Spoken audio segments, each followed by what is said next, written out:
All right, hi, Ginger Harrelson. Hey. Where are you from and how long have you lived in Orange Beach? I am originally from Barnwell, which is South Fairhope, and I've lived in Orange Beach full-time since the end of 2016. All right. And what position are you running for? I'm running for Place 2 City Council. Great. For city vision and priorities, what are your top 3 priorities if elected, and how do you plan to accomplish them?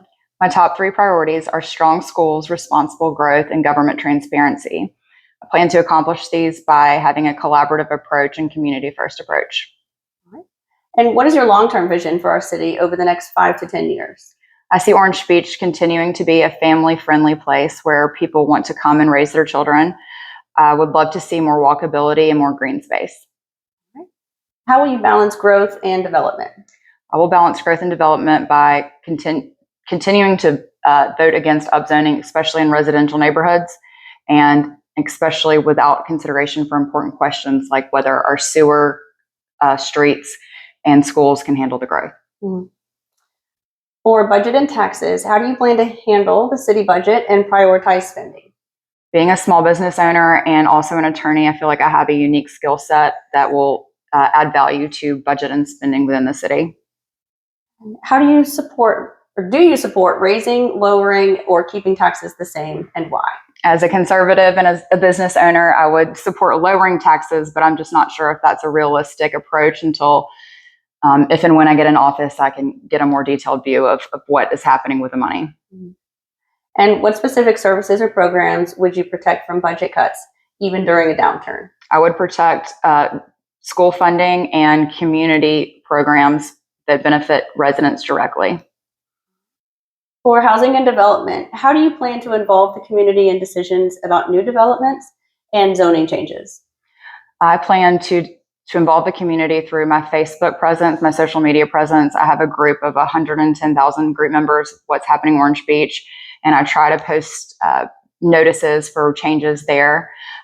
You have to meet people where they are in this day and age. A lot of people cannot make council meetings. They're on the internet. So I plan to continue to be a presence online and to be able to talk to people online.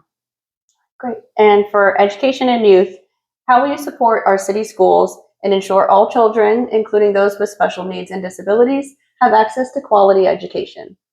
I will continue to vote for the schools and for funding. I am the only candidate running that has children in the school system, so this is very personal to me. And especially after speaking with mothers that have disabled children, I didn't realize some of the struggles that they've been through with the school system. And I promise you, if I'm elected, I'm going to do what I can to remedy that situation.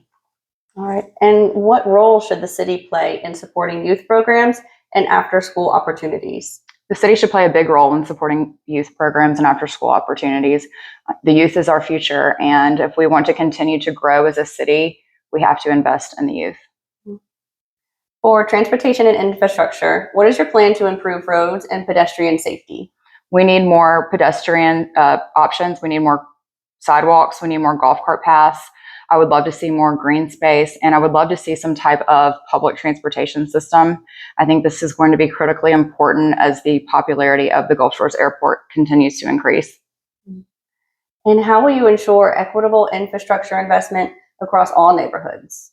By continuing to vote for neighborhoods, not just based on where they are or who lives in the neighborhood. I want to see the data of where money has been placed and make sure that it's an equal distribution.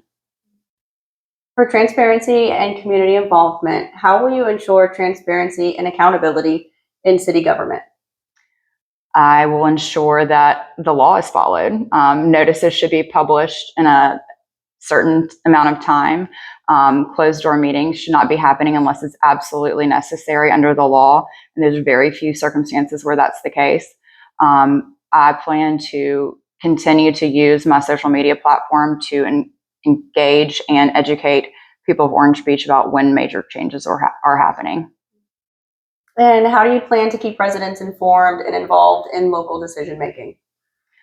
Similarly, just to make sure that I reach out to the school-aged parents to have a social media presence, to communicate often, effectively, and just really try to get more people involved. I was going to city council meetings before I ever worked for the city as an attorney, and I continue to go to these meetings that are important to me, but a lot of people aren't involved until election season, which I find a shame because city government is your government and the government should represent the people.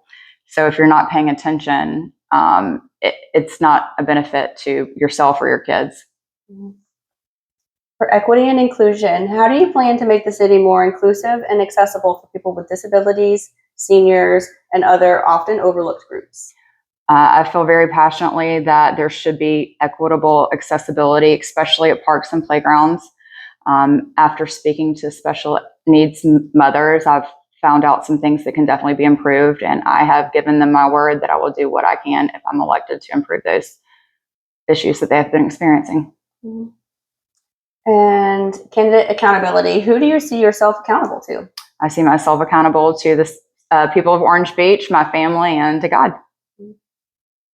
Have you ever changed your position on a major issue? Why and what did you learn? Well, this is my first political race, so I don't think that I have a major issue that I've changed my position on, but in life, sometimes you do change your point of view, and a lot of times that is because you didn't realize something. You took the time to sit down with someone and you learned something new.